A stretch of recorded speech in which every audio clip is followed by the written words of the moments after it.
Hey, everybody. Welcome back to WAMD, the We Are Motor Driven podcast.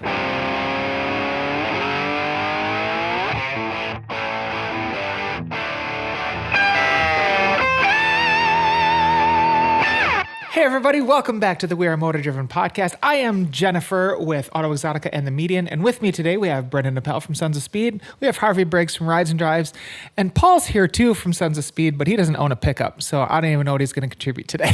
Oh, I'm going to try my best. So that is our topic today. We're going to talk trucks because people seem to love trucks. They certainly do. And 3/4 of us at this table own pickup trucks. Fully 75% of this room owns pickup trucks. Very recently, we have decided. Within the last year, right? Yeah, I think so. So Harvey, when did you get yours? Oh, yeah, mine was about, 18 months ago. Okay, So and tell everybody what you got. I have a 2024 Ford Maverick Hybrid. The hybrid, which means he gets good gas mileage. Yeah, I got the XLT. What's that like? So, What's that like? Good question Kinda for sweet. Brendan, because what Yeah. did you get? I got a 2025 Ram 1500 Limited with the high output Hurricane. So not only do I not get good gas mileage, I have to put premium gas in it too. So let me. This is hilarious. So we're driving up to Road America, right? Yeah. Now Brendan, who is a speed guy like me, He's right? a lead foot. Yes. Okay. So the entire way we're doing 75 miles an hour because he's like, God damn it, I'm gonna get whatever 17 miles to the gallon if it I'm gonna kills break me. 15 for the first time If ever. you go anything over 75 in that brick of a truck, you're down to like 12 miles And a I'm gallon. looking at him like, can we go? Nope. Oh my god! That's why they gave me a 33 gallon fuel tank in that truck because 33 gallons. Yeah, Of just premium. a premium fuel. Yeah. $4 a gallon minimum. Yeah, right? Oh my God. Because if not, you have to stop every couple hours to fill it up with gas. For sure. Well, I waited long for my pickup truck. I wound up with a 2024 Ford Ranger Raptor. And Very I've nice. wanted the Ranger Raptor for a long time. Actually, I've wanted the Ranger Raptor ever since F-150 came out, or Ford came out with the F-150 Raptor, right? Because I drove the F-150 Raptor and I'm like, oh, I love this thing. This is great. 6 miles per gallon. No, thanks. And then the Raptor R. Actually, the Raptor R is the one that gets 6 miles per gallon. I got 12 maybe in the Raptor. But it just felt too big. Like it felt like all of the modern full-size trucks feel like driving a semi to me. Like it's literally a semi-cab. Oh, yeah. No, I was at the launch of the Ford F-Series heavy-duty pickups. Good I Lord. was driving an F-350 down the freeway, and I literally was eye to eye with the guys in the In the semi cabs. trucks. Yeah. That's just wrong. It's wrong. They're it's wrong. huge. Because my truck, a 2024 Ranger Raptor, is got to be what an F-150 was like 10 years ago. Right. Yeah, it'd be interesting to Size-wise. go back and look at, overall length, overall width, Right, overall height. yeah. Compare what today's mid-size trucks are Right. to 10, 15, 20 years ago full size. Because, I launched the Chevy Silverado pickup truck back in like 1995 for Okay. Chevrolet. I worked on the launch of that. Yeah. And I look back at that truck now and it's tiny compared to, and back then it was like, we did the Lean On Me campaign for Right. Chevrolet. I remember that. And then we did that. like I a remember rock, that. and those things. And we were out shooting those trucks. And Yeah. it was crazy. That's not a phenomenon that's unique to pickup trucks, though. No, We talked everything. about this before. Yeah. Everything Yeah. has grown in size, basically, except Subaru decided to stop growing some of their, and then Park a Well, 911 next to a 911. The Forester, the Forester, but not the Outback. Right. That's Yeah, but when getting your bigger. rear view mirrors are 2 feet away from the cab, you know you're in something big. if you just stand in front of one of those, like the 350s or the 450s or the 2500s or the 3500s, and you just stand in front of them, like the hood is at my head almost. And we're all there's- 6 foot plus in Right. this room. So Nobody's short, and yet those things are huge. And then people go and lift them, put bigger tires on them, so they Right. get even bigger. I don't Yeah, know where you go with that. a couple- My truck is so huge, I can almost not park it anywhere without having to go back and forth. I'm going to use my surround camera and all that fun stuff. Yeah. It's big. I can fit, I'm 6'2". And my test for a vehicle, for a family car, is can I fit behind myself? Yep. I do I the can same fit thing. 4 of me in a Ranger That's today. impressive. 4 of me. Why would I need something bigger than that? You could fit behind me and cross your legs. I could fit behind you and recline. Yes. My cab is huge. It's absolutely It's huge. wrong. How about you, Harvey? The Ranger, I mean, the Maverick rear seat is small child family size rear seat. Yeah. You're not going to put 6-footers back there comfortably. Not facing forwards. Yeah, not comfortably behind 6-footers. If you have a 5'6" person in the front seat and they want to pull it up, and then Maybe you could do it. But no, it's really a 2-person car that has a back seat that you can use occasionally. So it's like a 93 Trans Am. Yeah, exactly. So how do you honestly? How do you like the Maverick? Like it serves you really well, doesn't it? Yeah, I mean, we bought it. I was on the launch again, and it's really funny because we all have done this with our spouses, but I'm literally on the launch. I call my wife. I said, I just drove our next new car. And she's like, no, it's not. I'll be the She's judge. looking at the calendar. Where is he? Yeah. Is this a Porsche launch? No. So anyway, so we get, then I get one on a loan. And I bring it to the house, and we're testing it and all this. And she drives it, and she goes, oh, my God, this is perfect for us. And I'm like, why did she say that? well, she thought because, A, we don't have kids at home anymore. Okay. So we don't need 4 seats very often. Right. B, she runs a garden center. Huh. And so, we haul dirt and trees and stuff all over the place.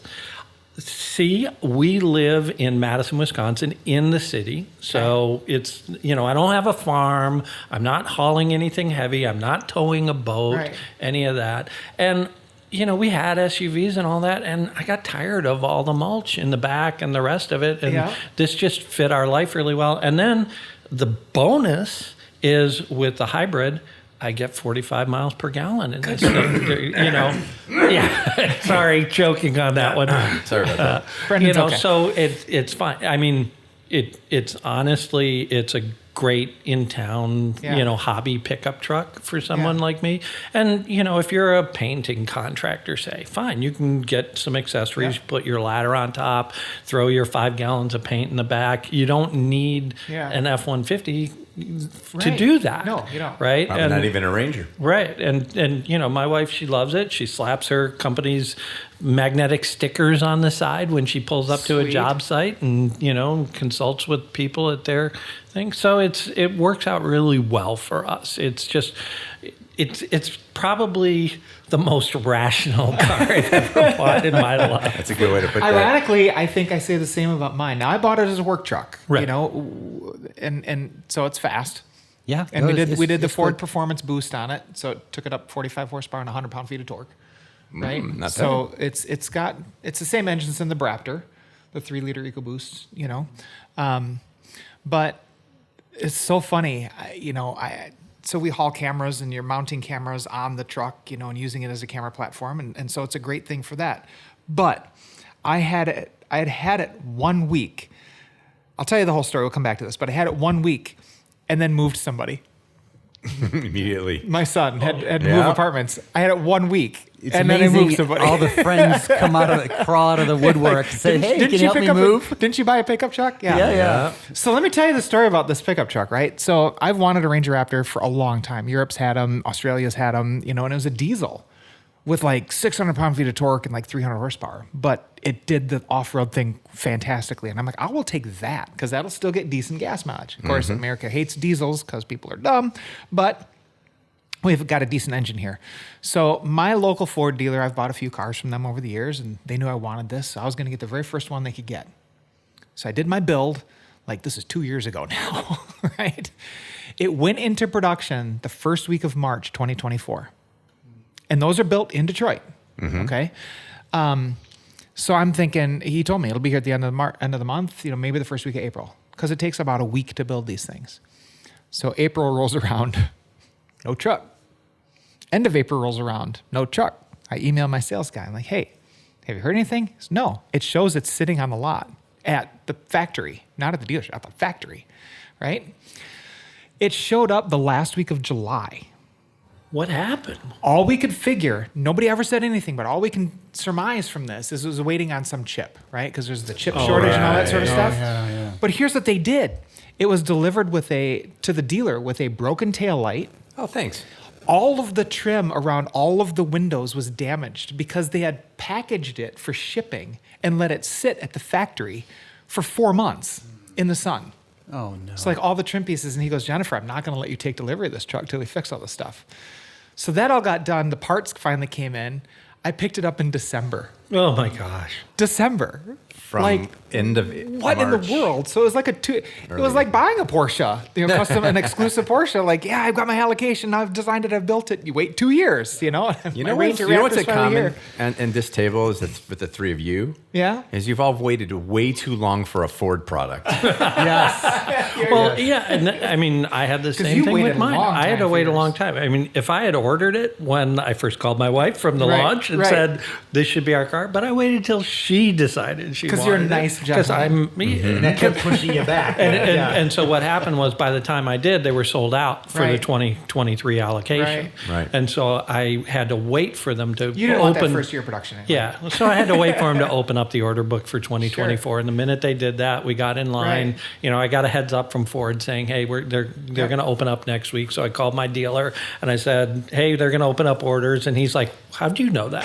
It's like, Doesn't matter. Doesn't matter. Keep my bill right there. Just Just know that I know things. just know that you're going to put this in at this time, and then you get put on the list. And Yep. it took them 6 months to build it, and then finally, we got our truck. Jeez. Wow. And then Paul waited like 13 months 13 months for my Ford Focus RS. Yes. Yes. Not a pickup truck. No, not a pickup truck. still a Ford product. Hatchback. Still a Ford product. Yeah. It's practically first a of all, Maverick. So funny story combining the RS with a pickup truck. Yeah. So That's right. We got to get Paul into this episode yeah, somewhere. so Ranger I RS. took my car. The Focus RS had some issues. So I was on a first name basis with the people at the dealer. So I in the brought service department. in the service department, yes. So I brought my car in, and they're like, "Well, we're going to need to keep it for a couple days, or we don't have any loaners, so we'll get you over to Enterprise, right? Which is just down the street. But they have an agreement where you could only rent a Ford products. Yeah, they would not let you rent anything. You had to rent. So the only thing they had on the lot was the world's biggest F-150 pickup truck. Remember With this? extra? No, it had an extra long bed. And, Oh, okay. And then, it had the huge cab where you guys are describing. Right. I could pretty much recline in the back seat, Yeah. right? So that evening, I live in the Chicago area. That evening up in Milwaukee, there was a March of Dimes fundraiser that I was going to. Actually, I went with Brendan. I Actually, remember the truck And the night. and so my wife says, "Well, are we gonna take my car?" I go, "Hell no, we're taking this thing." Right? It's like so. I drive up there. It's huge, and like you guys are saying, it's like you almost feel like you're up eye to eye with the semis and stuff. Yeah. And so anyway, so we get up there, and parking was crazy. I don't remember what hotel it was. Some fancy hotel in Milwaukee. Sure. Probably the Fister. Fister. Yeah, I think Yeah, so. I think it was Yeah. a That's Fister. it. Yeah. So And parking there sucks anyway. Yeah. So I give it to valet, right?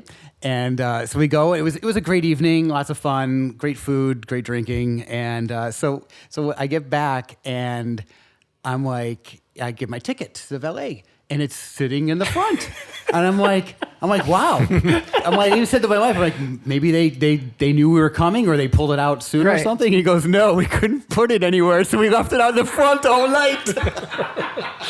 Usually they do that with Rolls Royces.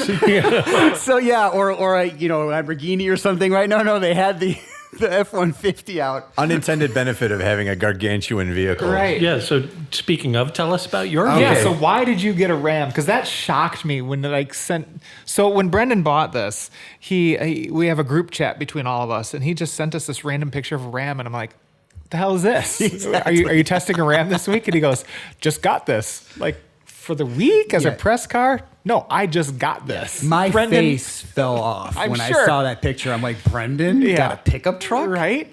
Keeping you all on your toes. Yeah. So for me, it was the bug bit me really hard when we had the TRX for a week. Oh, Yeah. that's And man, oh man, is that a great truck with one big exception. And that was, I think I averaged, because I think I had it for most of the week, but I was averaging like 7.2 miles per gallon. I got down to 3. Oh, it was down there a little while too. I had to do some highway driving to get it up to the 7.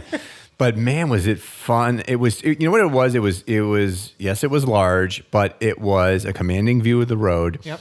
It was comfortable, and the interior on those Rams is just the nicest place to be, right? Yeah. And the whole week, I'm just like, man, I could really get used to this. Yeah. It's just so nice. And so a couple of things came together in, one of the benefits of having your own business is that you can write off vehicles that are over 6,000 pounds of gross vehicle weight. Pickup trucks, most especially. So Jennifer's got this perplexed look on her face right now. So you might have been right under, unfortunately. But We are. You get that 6,000 pound gross vehicle weight, which a Model X is exactly 6,000 pounds, by the way.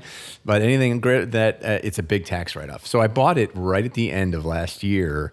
Primarily for that, but also because I have a lot you move like you do. I have 2 kids that are in college. Both your daughters are in college. Yeah. In where? What state? Texas. And you live in what? And you live in what great state? with a white pickup truck, and I live in Illinois. You live in Illinois. Yeah, so it's made a lot of trips. I put a lot of miles on it, and I will tell you, I started looking out at these Rams. Number one, I love the interiors, right? So that's why I kind of gravitated toward Ram. And then I realized they're killing it right now. They are, yeah. That's nice. And despite that, nobody's buying these things. So the discounts were just ridiculous. Really? So, especially at the end of the year, of course, everybody, that's the best time. If you could buy a car on New Year's Eve day, that's the day you want to buy your car because everybody wants to get it in their numbers.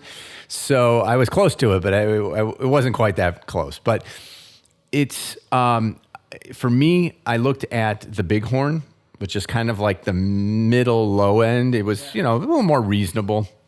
And then I started saying, okay, well, what do you get for a little bit more money? And the discounts were so big that the higher you went, the bigger the discount was. So it kind of squeezed all of the trims into a very what does much that smaller. tell you? That maybe That's all gravy. Yeah, That's what it tells me. Oh It's yeah, all for sure. It's all the For same sure. platform. It's all the same stuff. It's just we're going to add this in for another $5,000. Right. So it's funny because Cash cow. I told the story online on a Facebook group for Ram owners that I just joined, and I post the picture of the Ram that I sent you. Yeah. And I said my very first pickup truck, and somebody's like, "Wow, you just went straight to the top." Because I ended up getting a limited. Okay, it's not quite the top because tungsten was a little higher, but nobody had any tungstens around here, and the limited was hard to find anyway because I had to go out 20 miles from my house just to find one. But my response to that was, I started looking out at the Bighorns, which are probably in the $40,000 to $50,000 range, and I said before you knew it, I needed hands-free driving and massaging seats. Needed. Needed because once 100% this is needed. the Not problem. wanted. Needed. Because once you experience those things, and you're just like, oh. But do you have to shut your own doors?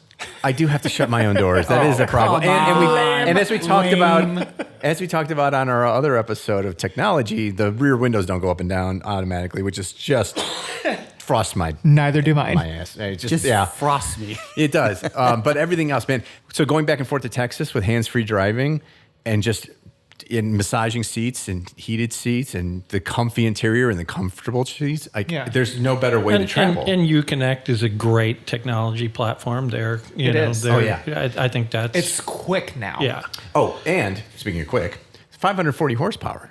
So even though it's a 6-cylinder, it's the Hurricane inline The 6 Hurricane's a good twin engine. turbo. Yeah. It's fast. It's responsive What's too. the torque on that? The torque is in the low 500s, and the Okay. horsepower is a little higher in the I think it's 540. I did tow a 16-foot trailer down the last time I had to go get my daughter. And so I got to play with the trailer backup controls and then the trailer brake controls, which I still don't know what trailer brake stuff does. So if anyone wants to tell me, that would be awesome.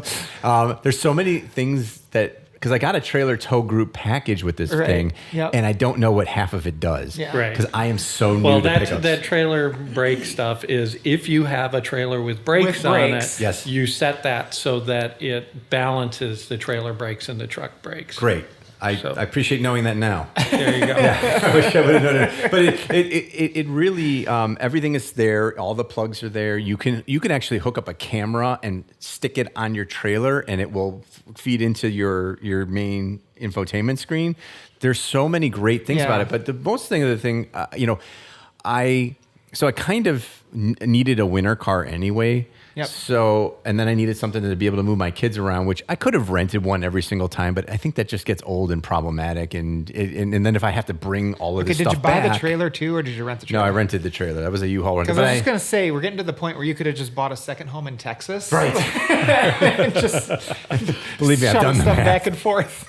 I did do that math. But it became a useful vehicle because I have already moved stuff to storage like over and over again. I have Right. brought Yeah. big things home, that my wife finds on That's Facebook been Marketplace. my biggest surprise Yeah, is it's all how this- much I actually All the needed a stuff pickup you truck. find to do with Right. the pickup truck. I have once you no have idea a- what you guys are talking I know. about. Yeah, Paul's over there You like. guys are on a whole other planet here. You're gonna be a convert by the I end know, of this we're episode. gonna get them. But what you said is that it fit your needs, and it's the most useful thing I've ever bought. Yeah. Like I have, my Corvette, which Yep. is the least useful thing I probably have ever bought. Though, it's- for No, because we came up today with it because it gets better gas mileage It's true. than the pickup. Yeah, we did drive it And today. actually, with the hatchback on a C7, you can fit a lot You of can. stuff in It's there. not.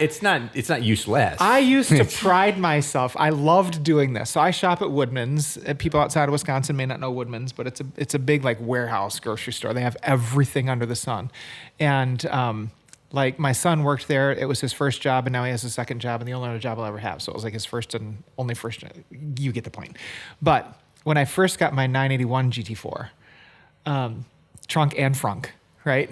I used to love pulling up, and I'd be like, no, I'm going to do parcel pickup. Right? I'd pull up and I'd pop the trunk and I'd pop the frunk, and people would just look at it. It's okay, I got it. And then I'd load it, and people would stop and take pictures of me, because I could put 4 paper bags next to each other in the frunk, and then 2 more in front. So I get 6 grocery bags in the frunk. And then I have a Wow. trunk. Yeah. In the GT4, right? And I used to love that. And now I'm like, floop, just throw it in the back. Right. It doesn't matter. Don't even think about it. Yep. Has anyone else gotten the accessory bug yet? Because I keep buying stuff. I need to get a cargo cover. I need to get a bed cover. Oh, you Yeah. need one of those. So mine came with it. Yeah. But I just bought something called a bed buddy. That is essentially because my biggest problem now is like slides to the back of the It bed sounded a and I little can't reach pornographic, it. actually. I know, doesn't it? Brendan got his bed buddy. I know. Yeah. Does your wife know about this purchase? Actually, she doesn't. She probably won't know now, and she's listening to this. But it's an extendable arm that you can reach into the bed from the back Well, don't of the they truck. have the thing that it's like a tailgate extender? Like there's a flip thing, so like you can leave the tailgate down and flip this on it. It's like a gate. Interesting. You You bring can it buy up. those. You flip it the other way. Yeah. So And then you've got places to put stuff where it won't slide to the front I of your think bed. Chevy came out with that initially. So I know exactly Yeah. what you're talking about. Yeah. I have the 2025 Ram version of this. Okay. And it basically, the bed has little indentations in it, and you can move this. It basically creates a false wall. Right. So you can shorten the bed, right? Yeah. And I use it all the time, and it's fine. It used to do what you say, where it flipped over and Yeah. it basically became Right. a bed Yeah, extender. I'm told, somebody told me this at the dealership, because it doesn't fit anymore. It doesn't do that. Really? It does everything else. It won't do that. And they said, well, it's because you couldn't see the right tail light from the left side of the truck. Like another person couldn't see your Oh, tail light or your turn gotcha. signal or something. Yep. And so because it was blocking some view, they decided to design this so it doesn't work like that anymore. And I'm just like, oh, because I needed that for one. Right. and then it wasn't fitting. I'm like, what is wrong with this? Oh yeah, they designed the usefulness out of that particular aspect. That's silly, because normally very the silly. designs of pickup trucks is like where these companies are spending their money. Ford can do a freaking pickup truck. Yeah, and that's the crazy thing about these trucks. With the beds, they know how many different ways people configure them and all this stuff. And so, like, even with the Maverick, which is, I want to say 4.5 foot bed. I think so, yeah. It's small, right? Right. So you spend a lot of time with the tailgate down on that. Right. Well, the tailgate is set so that there's an intermediate position that if I set it at that and I put 2x6s in the slots, that I can put 4x8 sheet of plywood Nice. flat on, right there. I mean, Nice. it's just all the things they thought about Right. in prepping Using it these. as a truck. Yeah. And plus, you do have in-bed power. Now, on Yep. that, it's not a generator. It's not as Right. big as like the F-150. But if I wanted to tailgate with it and bring a mini fridge and run a TV and that kind of stuff, I can do that. Let me tell you about my favorite thing about this truck. that initially my wife was like, "This is stupid. Why are you getting this?"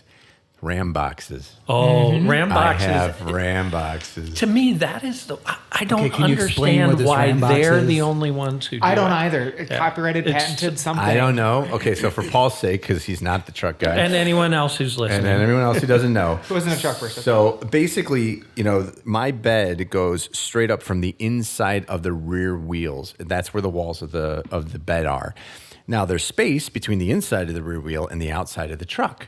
So what Ram did was they basically have two flip up compartments on each side of, think like the saddle of the truck. It's on there's the side outside. trunks. On the side of the truck bed. There's a flip up compartment in there. It locks. Mine has a water drain. I can fill it with ice. It has a power. I wouldn't do both of those at the same time, but it has a power outlet. And I throw all kinds of stuff in there. I have my tow hitch in there. I have bungee cords, and I have straps, and I have a tire filler. I have all this stuff. And only Ram has them. Only Only Ram Ram has has it. it. Yeah, I okay. wish the Raptor. And not Yeah. every Ram really has did. them. You have to get it special. Like Right. you can get it without it. And then I have the bed liner, which I thought was a really good Yeah, you gotta get a addition bed too. liner. Yeah, I've got the whole spray-in one. The spray-in one, yeah. I have a Which drop is- in on which is mine. great. I But love it. Yeah, the Ram box is great. I've done, tested trucks with that. It's really good for fishing equipment. yeah, Lay your for fishing sure. poles, all that stuff in there. Go out to the lake. It's great because it's right there. It's easy to grab everything. You're not reaching into the bed and trying to find stuff. Honestly, I wasn't 100% convinced when I bought it that I was going to like it, use it. It's the best thing ever. I mean, just like the truck itself. Right. I'm a sports car gal, and y'all know that. Everybody listening hopefully is learning that. But I've wanted a pickup truck for a while, and I want it as a work truck. It's my daily driver. right. Yeah. Well, the I fact take the that truck just- instead of the Corvette I sometimes. do. It's just- It's just hop in, drive, and don't think about it. The dogs are in there with me. oh, the dogs. That's That's the other thing I got. One of those dog things that Yes. goes over the back seat that literally, it's like a big hammock. So 5 years ago, if you would have said, driving around and I'm in a GT4 with a sea of F-150s, and I'm like, you're all idiots because none of you actually need a truck. Right. So who's the idiot now? Huh? I'm Perspective eating changes my things. words Yeah. because I love this truck. And Well- if it was just like a regular Ranger, I don't know if I'd love it as much.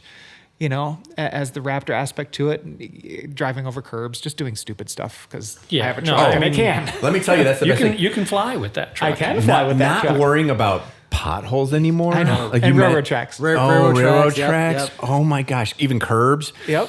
That's What are curbs? What liberation that is, because you come from a sports car where you have to worry about a pebble on the ground. Coming out of there's a restaurant in my hometown, and then there's a grocery store that I run to just for quick things. Coming out of both of those, it's a pretty steep angle. Yes. And I don't. Porsches didn't have front axle lift, but so you're going at the angle, and I'm going really, really slow. And now you're just I go, hoping you don't hear that. Now I go, ka-dunk. It's like the best feeling ever. Yep. And maybe that's why I like it so much, because it's a freeing thing for me to not have to worry about how I'm driving in town. Right. That I hit a pothole, I'm not going to blow a tire out, But I'm not the first person to say I really love a truck. It's the best-selling vehicle in this Yeah. country forever. Well, the interesting thing when we were doing advertising for trucks, the theory we had was people buy cars because they have to, right? You buy a car because you have to have something to get around.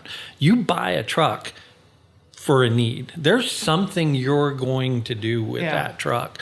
So especially back then, this would have been Yep. the mid '90s before pickups really took off as a lifestyle vehicle. People bought them for a reason, and that became more and more now. So yeah, you have Yeah. a reason you're buying a truck. I bought my truck for a reason. You had very specific use case for yours, Right. and It's crazy. So, And Paul, the weird thing what's is- your excuse? Right, exactly. You would think because I do cabinetry that I would need Right? one. Yeah. But I just was like, well, I'll just have other people The bring subs all do their that. trucks and The stuff like peons that. can do that. Let me show up in my BMW.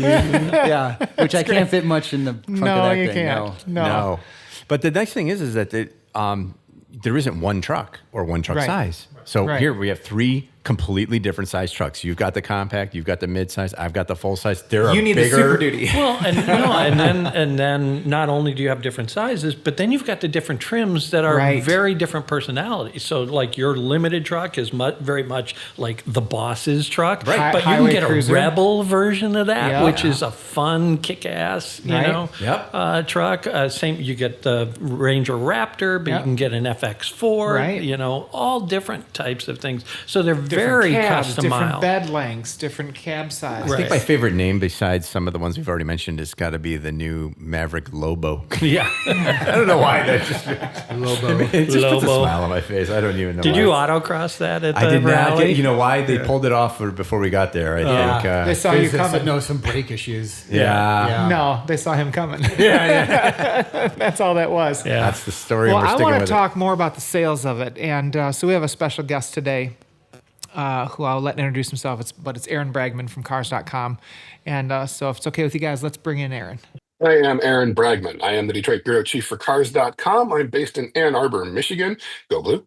And here to talk trucks. Can't wait to talk trucks. Go Blue. I don't know about that. Oh, I know all about that. Thank you very much. Harvey's all up in that. Yeah, all you Wisconsin people. I'm from the good U of M. Yes.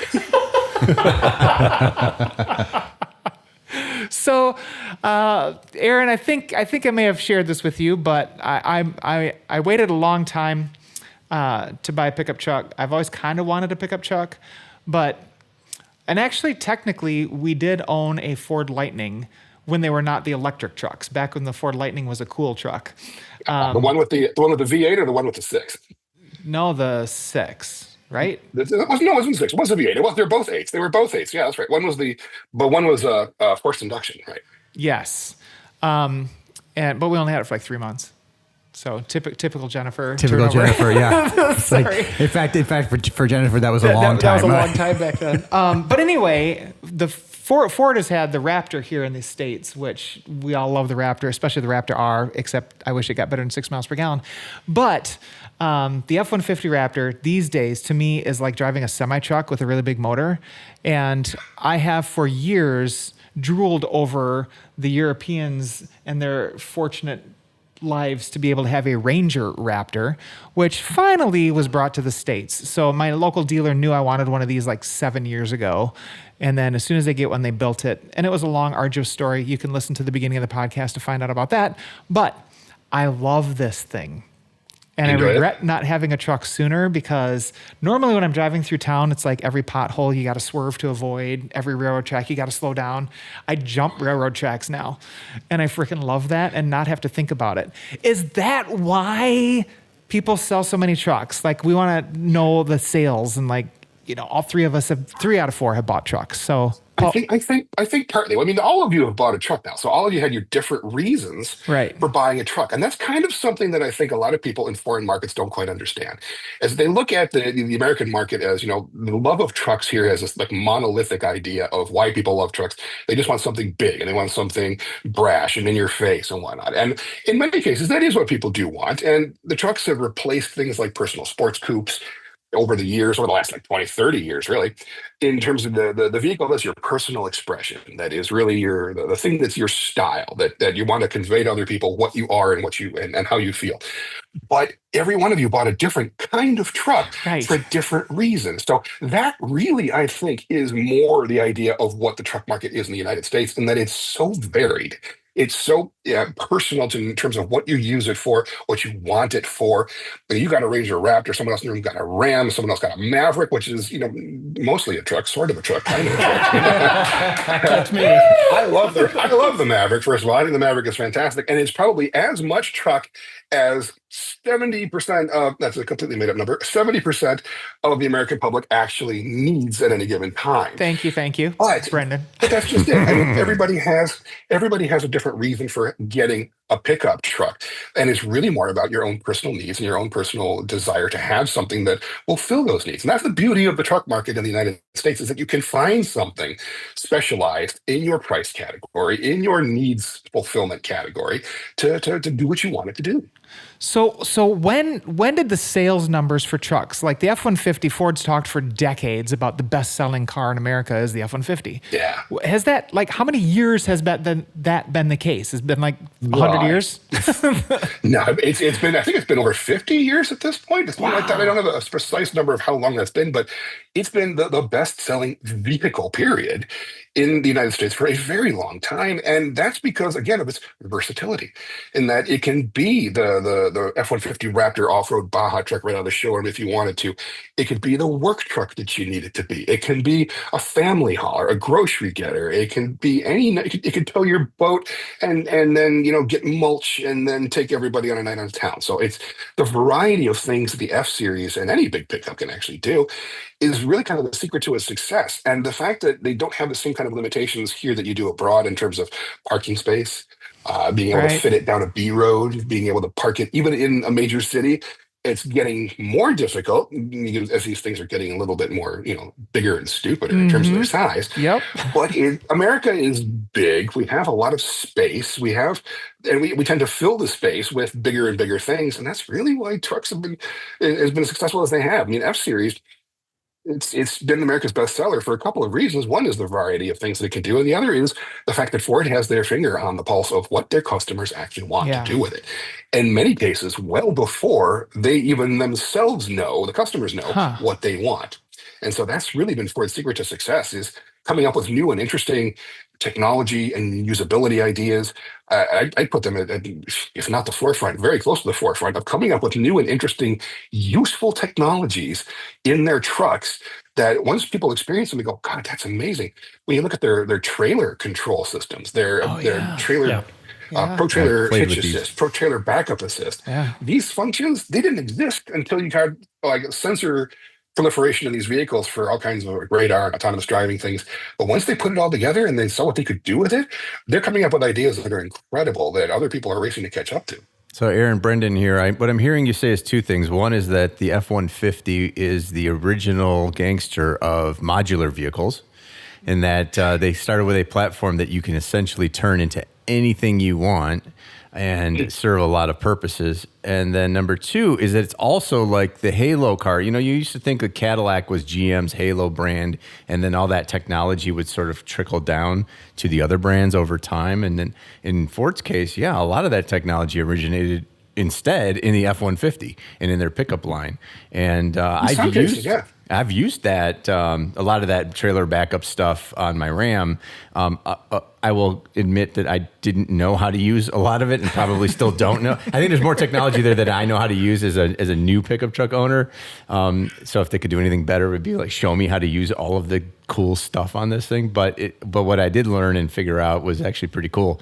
What are the current sales figures for the big three, and we'll throw Toyota in there too, because I'm sure they saw a lot of how Tundra. close are they? Is anybody even touching Ford's toes at this point, or is Ford I don't actually have sales figure numbers in front of me right now. I didn't know there was going to be a test like that. That's okay. Pop quiz, hot shot. But it's. Oh, go ahead, Aaron. Sorry.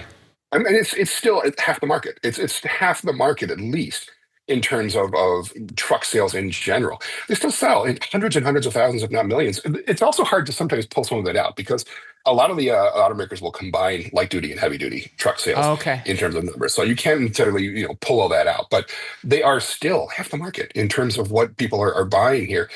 And it shows some signs of dips and curves in terms of what people are buying in terms of demand. That generally happens with fuel price fluctuations over the years. But the thing is, there just doesn't seem to be any softness to it. And the more interesting part, I think, about the truck market isn't necessarily the sales numbers, it's the average transaction prices and what people are actually paying. That's what I was going to ask. That's what I was going to ask you, building on what you've already said. When did truck prices just blow up? Like now, they can't make a truck too expensive because people just buy it. Well, when did that happen? That's happened over the last 10, 15 years, really. And that's been a question that we've had that's been asked to these automakers many times. Where is the top end of the truck market? And their response invariably has been, we'll let you know when we find it. Yeah, Because they haven't. they just keep going up and up, charging. and people keep buying them. Yeah, average transaction price for a new car, average vehicle in this country is around $49,000. Average new price for a pickup truck is over $60,000, which is incredible. Yeah, the price difference between those two is nuts. And it's not uncommon to see, 100,000, 80, 90,000, $100,000 pickup trucks, especially when you get into some of the heavy duty vehicles. The prices are incredible. But going back to earlier, what I think Brendan was talking about them being luxury vehicles, flagship vehicles, that has really been something that we've started to explore. The luxury vehicle, like the Denalis at GMC, and all the Platinums and Tungsten, Yeah, the Tungstens you see at Ram now. massaging seats, Hands-free driving. yeah, hands-free driving, heated seats, ventilated seats. I mean, you mistake it to be you're sitting in a Bentley. Seriously, Yeah. you know. Oh, absolutely. Especially some of the new Rams. The new Ram interiors, I still think are the benchmark in terms of how nice an interior can get Thank you. in a vehicle. But then you also have to think about how these things are being used. I mean, if you're in the Texas market and you're the boss of the company, a construction company or some kind of thing like that, are you going to show up to the job site in the BMW 7 Series?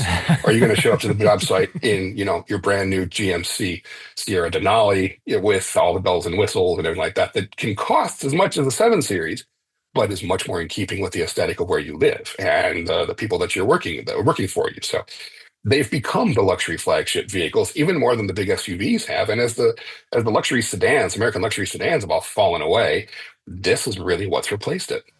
So interesting that you talk about the price points and that there's no ceiling to this. When Ford jumps in with what Harvey got in a Maverick, right? And and Hyundai did the Santa Cruz, which is sort of trucky, Honda Ridgeline-ish kind of thing. They literally told us at the launch, don't call it a pickup. Yeah, I know. The Santa I Fe. remember Yeah. that. Yeah, the air quotes Yeah, trucky. it was the Santa Cruz is a much more of a recreational vehicle.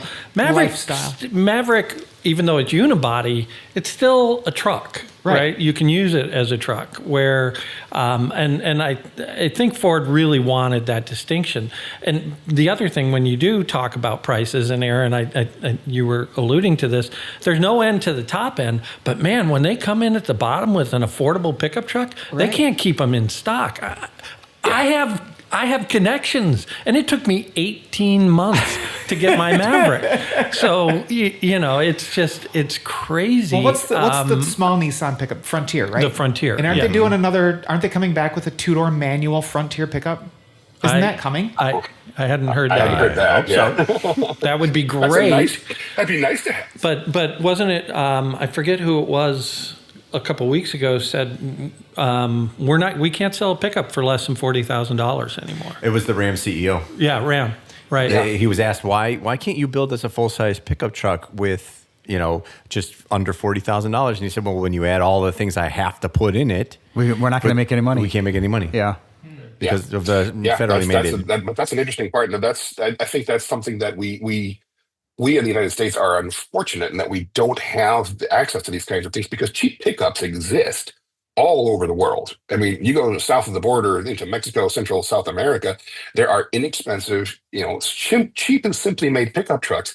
But I think that there's definitely an underserved market at the low end of this thing because even used trucks are expensive. And not even just expensive, they've all gotten big. Everything has gotten big. I mean, you look at the current the current Ranger, and it's almost as big as an F-150 from 20, 25 years ago. No, from like 10 years ago. Yeah. Isn't it? No, yeah. I mean, Getting larger. And the heavy duty trucks are just ridiculously massive. You can lose entire families standing next to the vehicle, and it becomes almost a dangerous thing. I drove a Sierra 2500 HD around Ann Arbor here last year, and trying to drive it through town, through a construction zone, you can't see the cones. It's crazy. Yeah, right. I had a couple of years ago, I had an F-250 crew cab long bed. Try parking that at the Kroger. You might as well be driving an RV. Not only can you not see the cones, Aaron, you can't see like Miatas and Corvettes. because they're below your mirrors and you're just too small. One of the things, my theory is the reason, and I've seen this anecdotally from people we know, the reason I think that the pickup truck itself has taken off as sort of this half the market type vehicle is because it can serve a family as well as or better than an SUV, and we all know how SUVs have taken over the car market. But you take that with the larger interior that they now offer with these quad cabs, essentially with these huge interiors. The size, mine Ram is the size of, a house. As I say, half a football field, right? Yes, you are both correct. It's huge, right? And my kids love riding in the back, and they're adult, 6 foot tall girls, and they just love it back there because they have so much room and then so much stuff to plug into and do, and so they're very comfortable. But you look at a family who they may need up to 3 seats for the kids, and they need a room for their stuff. Why not get a pickup? Because now you can also take stuff that wouldn't fit in the back of an SUV because it's too tall. Or dirty stuff or gross stuff. Exactly. Wet dogs. And you look around, and I've got friends of mine who don't, you would think, you would look at their lifestyle, and you think, you don't need a pickup. And people would look at me and say, you don't need a pickup. But it's like, yeah, but I need a vehicle, and I need something to get around, and why shouldn't it be give me the because case gas scenario mileage, because Right. it's so big. So, Aaron, that's a question for you. Do you think we talked about where's the ceiling for price? Well, we'll tell you when we find it. What about for size? Is there a ceiling for size? Have we hit it They yet? haven't found the ceiling for that either, because just look at the size of any of these HD pickups. More interestingly, when you get one of these pickups in, pop the hood and see just exactly where the engine is situated. You've got anywhere from 4 to 10 inches of room between where the engine and mechanical stop and where the hood actually starts. There's this massive gap. So it's big just for the sake of being big. It doesn't need to be that big. It's not, stuffed with motor and a bunch of other stuff. It's just big for the sake of being big, because you can't be too big and you have to look like you've got this massive big rig that you're using to pull your Airstream trailer. So it's getting to the point where it's dangerous in many cases. So people are buying a larger truck because they see everybody else with a larger truck, and they don't want to be the one in the smaller truck because they don't feel safe in the smaller truck. Aaron, when you say it's not safe for the other people, Right. I think you can't get any safer than being in a huge pickup for yourself and your family. And you're right. I think this is literally a mutually assured destruction argument. That's a whole nother podcast, because that was the theory for my 74 Olds Delta 88 Royale, right? Which I could have fit a second 454 engine under the hood because there was all kinds of room in there. But it was a big hunk of steel, and it was, that's because it's big, heavy, and safe. But you look at airbag technology, you look at all of the different crumple zones, all that sort of stuff. It kind of goes back to, and this is another podcast, EVs, which we're talking about as well. But the Hummer, the current Hummer, right? Mm-hmm. The thing weighs 4 tons. Yeah. Right? 2, 4, 6, 8. No, 5 tons, right? It's 10,000 pounds. It's over. I think it's over 10,000 pounds. The battery weighs as much as a Honda Civic. Okay, we didn't need to know that, Harvey. I'm not going to sleep. I just had the equivalent. So I just had the equivalent in my driveway. Everybody was so excited when the Hummer came out. Everybody, in our circle, automotive journalists, are so excited. They're doing the 0 to 60 runs in 3 seconds or whatever stupid number it is, and crab walking through parking lots, which we also did, and it's cool. But my whole thing with that was, okay, and there's somebody doing this, which people can't see this, but I'm playing on my phone, right, whilst driving, and they don't see the Honda Civic, and now that thing is nothing but a crushed aluminum can underneath the Hummer. Because it weighs so much, it's so big. So when does it become a safety factor for those other drivers, not just the pickup drivers? That's my question. Here's the thing though. Even though you think you have the safer vehicle, given how big and how heavy it is, look up some things online about the crash safety barriers on highways. Right. Because with your driving that 9,200 pound Cadillac Escalade IQ that I had last week, Yep. and it did actually say 9,200 pounds. Wow. All of that weight, all of our guardrails across the United States, guardrails and all the barriers that we have are not meant to be able to handle that much vehicle going through it at 75 miles an hour. So the videos you're seeing online of things like Rivians and even Teslas, which have a lot more weight to them than people think, and it's very low down in Right. the chassis because of that low center of gravity with the battery. They're plowing through guardrails and concrete barriers, and they keep going, and it destroys the vehicle as it happens. So you're not necessarily safer having all that mass around Well, you. It's then harder to control. talking about It that, destroys the streets. talking Yeah. about that, Aaron, what about the weight rated for the roads themselves? Too. Right. You know, if you're driving your 9,200 and viewers or listeners, sorry, I keep calling you wrong things. I'm a little tired today. You didn't see Aaron's eyes bug out of his head when he said 9,200 pounds, when he emphasized the second time. They got really, really big. But you're driving that into your neighborhood that's got blacktop streets that are rated for 3,500 pound cars, you know? Yeah. Yeah, And so you're now leaving ruts in the road. You're leaving ruts in the And road. what have we been seeing? Because it's been really, really hot lately. Yep. All these Roads buckling. Yeah. and you get it's- people flying on the highway. Right. So, And, Yeah. so we've decided there's no cap for price. We've decided there's no Nope. cap for size until Or we weight. find it, Nope. or wait until we find it. Yet they keep selling like hotcakes. I don't get it, but I do get it because I Cheap. bought one. cheap. It's cheap gas. Yeah. Cheap gas Yeah. enables these things to keep being sold, and they get bigger and bigger. Whenever you see the one thing that Americans can reliably be trusted to do is whenever gas gets egregiously expensive, which it does every 20, 25 years or so, something happens and there's a crisis and gas gets expensive. Americans drop their large vehicles and they go for efficiency and they go for rationality and they go for something that's a little bit more attainable and reasonable. They become And European. we well, for about 6 months. a little bit. But the thing is, Americans can only do that to a certain point because they have very different use cases than Right. a lot of the rest of the world. So, I mean, the thing about it is that a lot of the rest of the world looks at it and goes, why the hell do you need such a great big pickup truck? And some people don't. But a lot of people do in America. They use these trucks not just as lifestyle vehicles. They use them for work.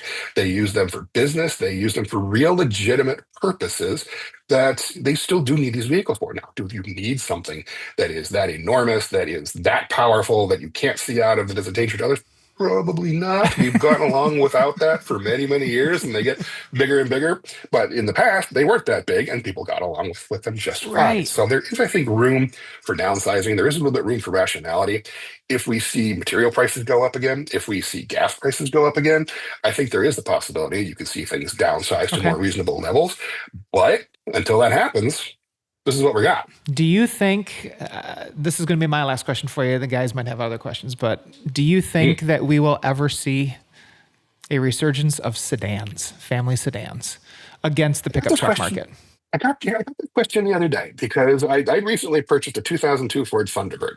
Nice. And I Oh, bought well it. done. I bought it because there's nothing like it anymore. Yeah. There's nothing that's just a cruiser vehicle that's comfortable and this extends beyond just that style of vehicle. It's the kind of thing about sedans too. Are we ever going to see a return to cars? Are people ever going to give up this love of SUVs? And the interesting thing about that is all of these trends are generally cyclical, and the next generation doesn't necessarily want what their parents had and what they grew up Right. with. We saw it happen with minivans. Minivans were very, very popular until the Gen X grew up and baby boomers grew up Woody and they said, station I don't wagons." really want Right. what I grew up in. I want an SUV because the SUV looks cooler and I don't want to look like I have a minivan. Yeah. And now SUVs are super popular. And we've also seen a resurgence in a couple of other segments as well, like the small pickups like the Maverick as well. But it's possible. But again, of course, if you believe certain elements, Tesla robotaxis are going to take over everything. We won't have to buy another car ever again. Just call up on in your phone, it'll show up and take you where you want to go. I'm not rooting for that future. So Nobody at this table is. No, absolutely not. Do you see pure battery electric pickup trucks ever really cracking the pickup truck market? Or do you see more like what the Ram Rev, like range extended battery, kind of it going in that direction? The battery electrics are still very technology limited. And I think that's kind of where we're stuck right now. When we get next generation batteries in, when we get solid state batteries in, chemistries that don't have a lot of exotic materials in them, that are cheap to produce, that are lighter than they are currently today, that charge a lot faster, I would have given this more likelihood before January 20th than I have now. But going forward, if the technology can catch up, if we can get the equivalent pickup trucks that are electric that could do what gas-powered ones can do, I see no reason not to, especially since you have the possibility of recharging these things from your homestead, depending where you are.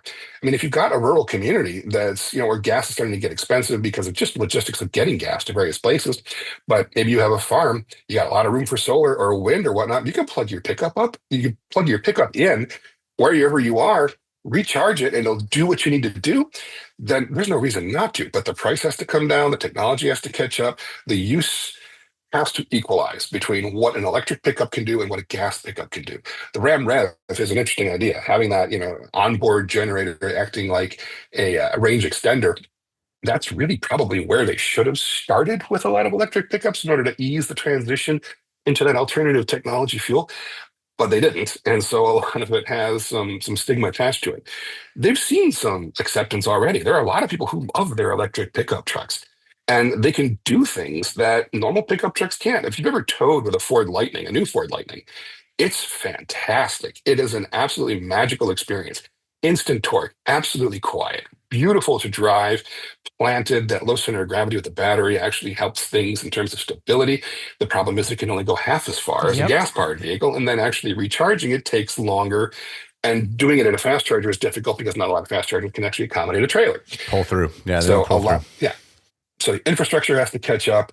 The technology has to catch up, but I don't see any reason why it wouldn't eventually down the road. You actually raised a really interesting point, which is that for somebody who's on let's say a farm or a ranch, and that's really the only place they're using that pickup truck, having an electric almost makes perfect sense because you're not taking it on a long trip. Maybe you're not towing very far, and if you can recharge there, and maybe the next gas station might be 50 miles away. If I'm thinking of like rural Wyoming where I've been and there is nothing out there. So that would almost be a better situation than a gas one. Well, you have outlets there. You can plug in your equipment. Correct. Into the pickup truck. It's a rolling generator on top of it. Yeah. And that doesn't need any gas itself. So yeah, very interesting stuff. Appreciate your perspective on that. Sure. All right. Does anybody else have any other questions for our industry expert today? Just one. Obviously the Maverick has been a success for Ford. I've heard rumors of compact trucks from other manufacturers. Have you heard anything from any of the manufacturers about creating a compact pickup? Only the rumors that you've probably heard too. I mean, we've seen Toyota making noise about it. We've seen Kia making noise about it as well, doing a smaller electric pickup truck just for the United States. And some of it at this point, I think, is probably a little bit late to the party in terms of just the electric versions of it. I still think there's plenty of room for smaller compact pickup trucks. Whether or not they should be all electric or not, don't know about that. Hybrid would be great. I mean, the hybrid Maverick is a fantastic vehicle in terms of fuel economy and usability. Plug-in hybrid would be even better. Right. Yeah, we bought the Maverick Hybrid specifically for that. I mean, it's our family vehicle. It's just the two of us now, so it works perfect for us. We drive, 45 miles per gallon in the summer, 35 in the winter. It's in front wheel drive, not a big deal. Wait. Say those numbers again. 45 in the summer, 35 in the winter. I have a 33-gallon fuel tank. that battery drops way off in terms of its but still once 35 the heat on it starts running the engine a lot more. So but still 35 miles per gallon is great. And my wife runs a garden center, so it's like the perfect vehicle for us. Nice. Awesome. I got so tired of mulch in the back of my SUVs. Right. And my wife shops at the garden center, and that's why I told her it was a perfect vehicle for her too. There you go. Great. Thanks, Aaron. Awesome. Yeah, no, I think there's definitely opportunity, I think, for smaller pickup trucks in this market. I think there's an unmet demand for it. The Maverick itself proved that. It was a white space vehicle, as they call it, when they introduced it, but there's so much more that could be done in that low end of the market. 100%. Absolutely. Well, Aaron, I just want to say thank you from all of us at the We Are Motor Driven podcast for being a guest today. We really appreciate you and your knowledge that we don't have because we're dummies. So thank you so much for being here and hope to have you back again sometime soon. My pleasure. Thanks for having me. All right. Thanks. All right. So thanks again to Aaron Bragman from Cars.com. That was awesome. We appreciate your insights into the stuff that we don't know anything about. Well, that's a great thing about Cars. They have so much knowledge at that website, and the people there are terrific. So. The whole team there is pretty top drawer. If you're in the market for a new car, Cars.com. They have all the information you All could the things, ever need. literally.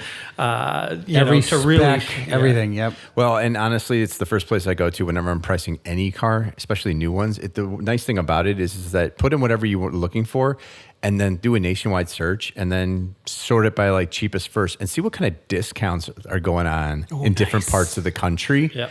Because your local dealer might be like, nope, it's list price, and then you're looking like, oh, 300 miles from here, it's 10% off. Right. And then you can go to your local dealer and be like, well, they're going to sell it to me for 10%. What are you going to do? So it's a great tool. For sure. I use it all the time. So thanks again to Aaron. Yeah, awesome. And we'll have him on again and some other folks from Cars.com. So let's talk about some truck numbers. Brendan pulled up some of the numbers on sales. This is just, I wanted to see like what's going on now, right? Right, yep. So quarter one, it's a GM, unfortunately, this list is from TFL Truck, real good guys over there. We've met them. But they put all the GM trucks together, which because it's kind of the same truck with a different name. Ford, they do their truck sales F-Series. F-Series, Right. yes. So you're correct. 150, 250, 350 are all in that number. Yeah, so they're just these. Take that for what it's worth. But the GM trucks combined in quarter one of 25 sold 206,222. That's GMC. Yeah, That's GMC, that's Chevy. Oh, okay. Got GM. Those are the only two that sell trucks, Yeah, right? GMC and Chevy. Okay. Which is the same. Which is represented actually a 5.1% increase over the Seriously? quarter four in 2024. Okay. So, I'm sorry, over quarter one 2024. 24, a year ago. So Got it. year over year. What do you think the F series sold? Oh, I'm going to say probably close to 300. I would say, in the 300s. You would think so, but no, it's actually 190,000. Oh. 389 for quarter one, which was a almost 25% increase over last year. So, Interesting. But they're still down from GM. Oh, They no. are. But, GM trucks combined. And the reason why they say that Ford says we're the number one selling truck brand is because then that separates Chevy and GMC. Correct. Right. So the GM number, by the way, is a combined Silverado plus Sierra, but not Silverado MD. What is MD? That's their that's their Medium heavy, duty? Medium duty. Yeah, Okay, which is so their heavy. not light duty. That's their I'm not heavy even a truck duty. guy. Like I said at the beginning, we don't know trucks. So then they for some reason sussed out the Chevrolet Silverado as a different number. Is that an EV? They have the Silverado EV, but I don't know. No, because they have Silverado EV. No, because the Silverado EV is down the bottom. So they have Chevy Silverado at 127,681. So I don't know if that is also in the 206 number. Probably. That was basically flat sales year over year. Ram. My beloved Ram. Quarter of one sales only 78,848. It's nothing to sneeze at, though. No, Yeah, I mean, but it's But it's also 78,000. down It's- 12% year over year. It's really interesting because like 3 or 4 years ago, Ram was bumping They were. into that territory. Do you think it's the V8? Yeah, I was I going do. to say, I think it's the V8. I really and they're do. bringing it back So now. here's Yeah. the thing. Of course, when you buy a car, you see your own car everywhere, right? So ever since I bought a pickup truck, Yep, I've just been paying attention to pickup trucks in general. Yeah. And I've driven all over I put 10,000 miles on this thing already, so I've been back and forth to Texas a few times. I see more Rams than almost anything. I see a lot of Fords and I see a lot of Rams. I do not see a lot of GMC or Chevy Sierra, even though they're out there. But man, I'm like, I never really noticed how many people. So, and I think that goes to what you're saying, Harvey, is that for the last few years, Ram has really been getting very close. But I think now that they've reintroduced the Hemi, that it's going to come back? It's going to come back, and people need to understand that Hurricane engine is great. It is a good engine. And you know, Ford, that their 5-liter is not their most powerful engine. No. It's still the V6, Right. The EcoBoost. the EcoBoost, the Yep. 3.6 is their It's just premium it's engine. perception. But Yeah, yeah, you know what Dodge does really well is that they sound good. All It of their does, vehicles it sound. We does. just actually came across a Charger on the way up here. It was only a 5.7, but man, he had nice exhaust on Only. it. Sounded Sure. great. So Yeah, right. Only. only the 5.7. But yeah, that's I think a lot of people wanted this to have a Hemi option, and that's totally fine. And I'm all for options. But if you were holding back because you weren't sure about the Hurricane engine, I just want to report so far Drive so it. good. Yeah, and drive it. It drive it. It actually drives And it's really quick, really too. well. It impressed it's me. quiet and fast. Then we get to the Toyota Tundra, the poor Toyota Tundra. What do you think? Oh, These are in order of descending. Okay, sales, So though. maybe 60,000. 60, yeah. 50. This is quarter, 35,500. Wow. Yeah. What's down. your Well, year? I'll tell you what's going. 1.8% down. Yeah, Okay. I'm going to tell you what's going on there is they went from a pickup truck that was solid as a rock, Yeah. completely the most dependable, reliable vehicle you could get with that 5.7, and then they went to their hybrid turbo, and they have had nothing but problems with that thing, Yep. Yeah. which Was that the one they had to replace all the engines on? pretty much, Yeah. they had huge problems with the turbochargers on them that Yeah. were So And Rick, Chevy has also. So Rick, who's one of my co-hosts on Auto Exotic TV, he's a Toyota fiend, right? Like loves Toyota products, and he has an orange TRD Pro. Yep, Great color. That's like great looking truck. 6 years old, whatever, right? With the Yeah. V8. He bought the new TRD Pro as soon as it came out, and then he sold it Immediately. about a month later. He's like, "This is not half the truck as my old truck." Wow. And he was going to keep both. Yeah, That is not what you want to hear if you're Toyota. From your buyer. Yeah. Like, this is a dedicated Toyota guy. He's a bunch of Supras. doesn't and- usually make mistakes like that. No. So Yeah, this it's is a very conservative. Harvey was telling about how conservative like their hands-free driving and stuff Right. is. That was not a conservative move on their part, which is very un-Toyota like. Well, you'd think they would have done more work on reliability because that's what they've hung their hat on Right. forever. Right. Forever. And this is the one area they can't. Oh, I missed one. I talked about the Chevy Silverado. They also broke out the GMC Sierra, which is at 78,541. Okay, so those it's two giving combined. you the chance to Yeah. look at them separately. So and then the combined was the 206. What do you think? We don't have Tesla or Rivian numbers, but let's just say we talk the Hummer. We talked yeah. a little bit about the Hummer, right? I The bet they sold 10,000 pounds. 4,000 of them. Oh, you are so close. Wow. 3,479.